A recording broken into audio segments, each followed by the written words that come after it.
Jake wasn't expecting an adventure that night, but then he saw the shivering bundle of fur near the trash bins. Oh no, you're all wet and freezing. Don't worry, little guy. I got you. I'm going to take care of you.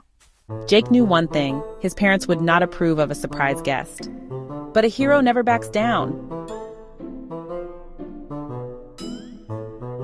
All right, Buster, you stay here, be quiet, and...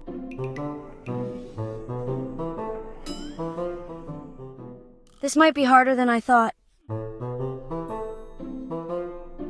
Jake thought he had done it. He had saved Buster without a single slip-up.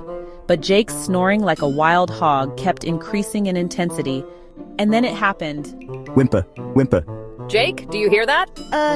Hear what? I don't hear anything. Woof. Jacob, why is there a puppy in your bed?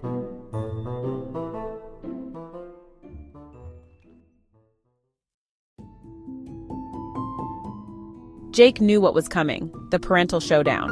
You snuck a whole animal into the house? What were you thinking? He needed me. He was alone and freezing. Technically, he does have a point. Not helping. I'll feed him, train him, and do all my chores for 3 months. 1 month? And no chewing my slippers. Woof, woof, woof, woof. And just like that, Buster found his forever home, thanks to one determined kid and a lot of puppy charm.